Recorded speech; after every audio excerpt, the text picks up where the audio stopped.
Welcome back to another video. It's your boy Hamoud, and today I'm going to be letting you know about a camera that I've been using for a couple of months now, almost a year, and I actually didn't want to make this video until I really got a good grip of the camera.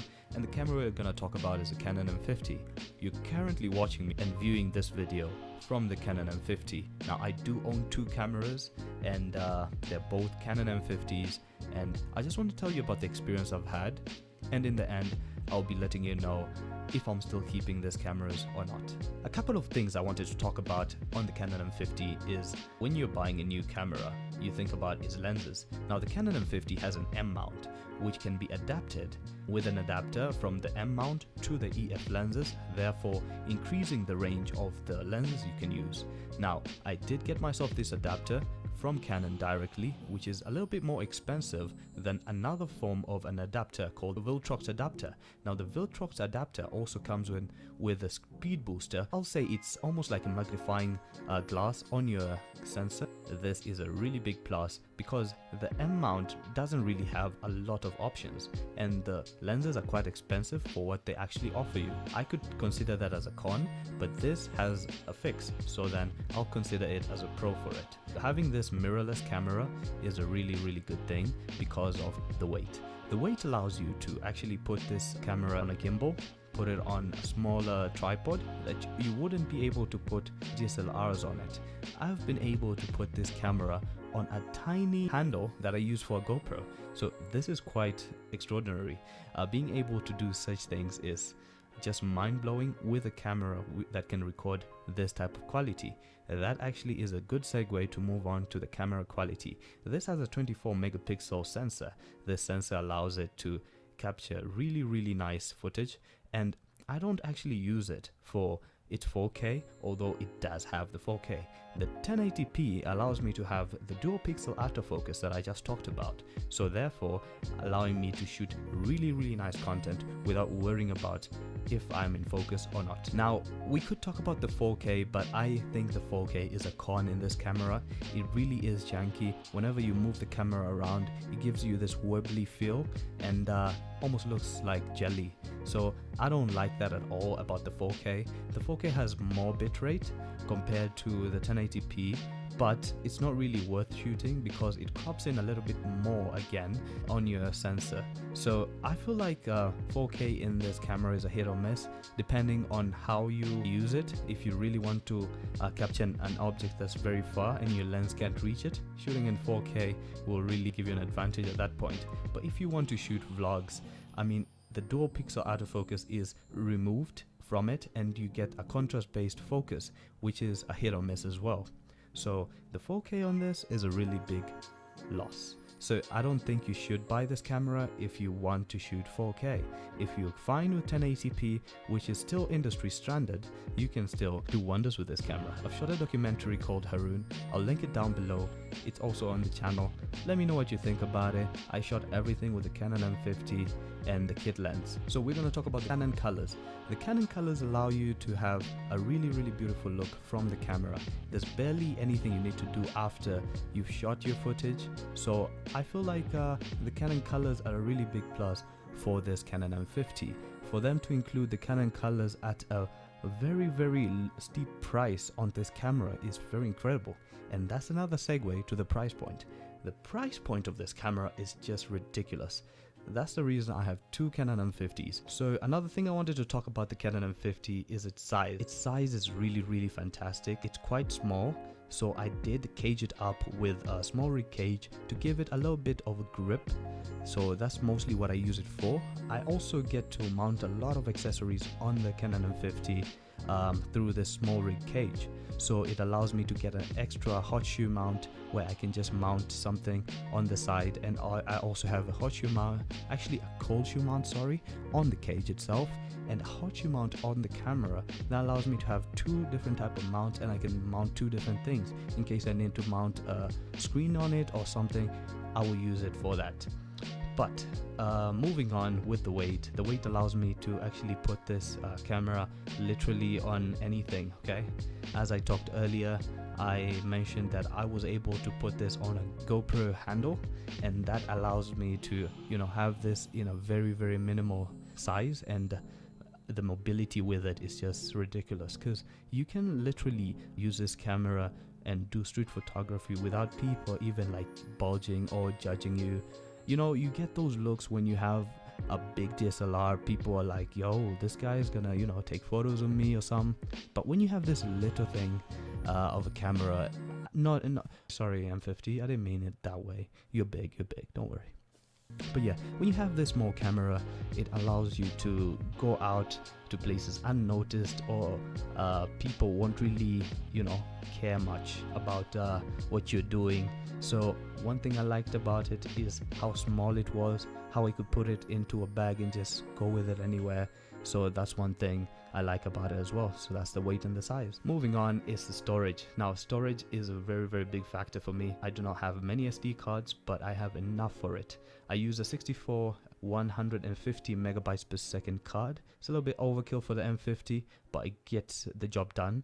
I feel like you could do well with 100 megabytes per second card in case you're not shooting 4K. But if you're shooting 4K, that's when you should get this type of speeds. So I thought I was going to use 4K. I didn't use it, so I guess I'm just future proofing in case I need to upgrade anytime soon. I will be letting you know in the end of the video if I am upgrading from the M50 or not. So another thing is it has a microphone input. Now this allows you to connect microphones such as the shotgun mics. The preamps on the camera are not that nice, but once you put them in your editor, you should be able to, you know, get the decibels a little bit upper and get really nice footage. The camera does not have a headphone jack, which is a really big bummer for me, and I would like to have an audio jack, especially when I do shoots where I'm standing at a point for a long time and I need to monitor the audio. That is one thing I do not have.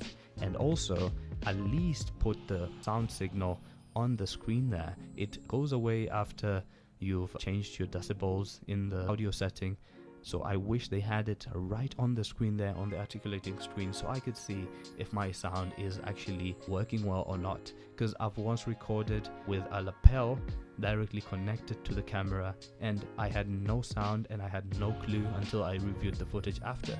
So that's one thing I really wish they could have had in this camera, and if they had it, it would have been really fantastic. So apart from a few things such as the 4K being horrible and it not having an audio jack, and also having the M mount, it's not really bad. The sensor as well. The sensor is quite small, I would say, but the amount of quality you get from this camera in 1080p is really outstanding compared to its price. Entry level, I would really advise people to get this camera or to actually have a look at it and consider buying the Canon M50. It's still a reasonable priced camera, especially if you can get it used. If you can get it used for around $350 to around $500, it's still a good deal with a few accessories as well. Get yourself some extra batteries. You're going to need them, especially if you're doing long shoots. Try to get yourself a dummy battery that will actually help you to connect directly to power if you have longer shoots. I got myself a dummy battery and I've not regretted it since, because I had to shoot a podcast recently. Really came in handy. Imagine shooting 50 minutes of a podcast on just one LPE12 battery. These batteries are quite tiny, okay? They spot around, I think, 800. But I feel like you can go pretty well with these batteries in terms of videography compared to photography. That's where this battery really suffers. I mean, they rated it around 250 shots, but I barely get that.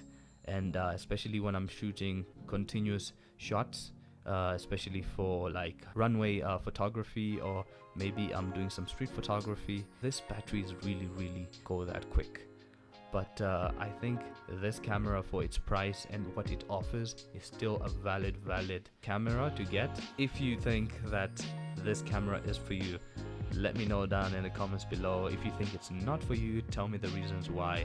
And I would end this video by saying the Canon M50 is a very good offering from Canon, especially if you're a beginner filmmaker or a beginner vlogger. This camera can really push its boundaries if you kit it well with really nice glass, and also if you are able to focus on the basics such as composition and mastering your aperture, shutter speed.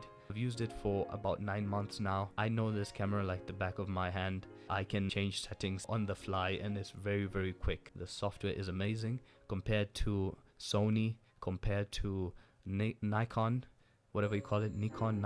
Canon is fairly decent with the menu. It's very easy, intuitive. I literally spent the night the first time I got it just going through the settings and learning everything. Next day I had to travel for a camp and I really learned all the settings while using it on my first time shooting with it. Had no problems whatsoever.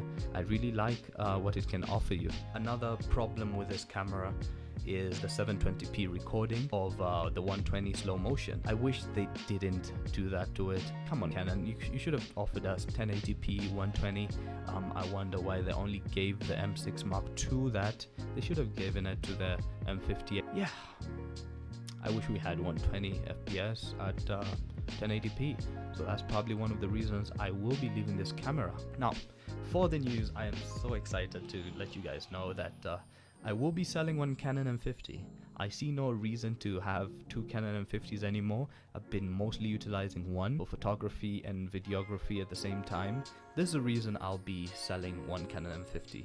I recently got a deal for a Blackmagic Pocket Cinema 4K.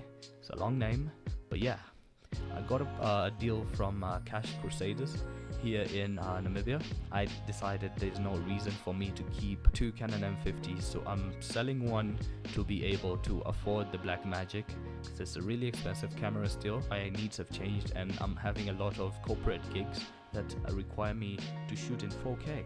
So I will be selling one Canon M50, but I'll be keeping the other for its photography and also for having it as a B camera. So as your needs change, you have to grow and move on from different cameras, and the M50 has been a camera that I've really treasured having, and I've done a lot of jobs with it without it failing me, and I think that it's a camera, if you're starting off, you will be very happy to get. Hopefully it's already out when you're watching this video. Do you agree with me that the Canon M50 is still a worthwhile deal, or do you think the Canon M50 is just horrible for what it offers you at this point? Let me know, and let me know what type of videographer you are. Are you a beginner? Are you an amateur? Are you an expert pro? I'd love to know, and let me know if you're in Namibia as well, what you think about this camera. I think it's still a reasonable option if you're buying it used. I don't think you should buy this camera new anymore. Buy the Mark II, but it doesn't have much difference with the Mark II anyway, so I would just rather upgrade to the M6 Mark II if the 4K is like really something you need, or the 90D if you're used to DSLRs, and the 90D is a really good hybrid of a camera as well, so I would consider those. Other than that, thanks a lot for watching the video. I hope you learned a few things, and hopefully you consider buying the M50, or if you don't consider, hopefully this video let you know if this camera is for you or not. I can fly.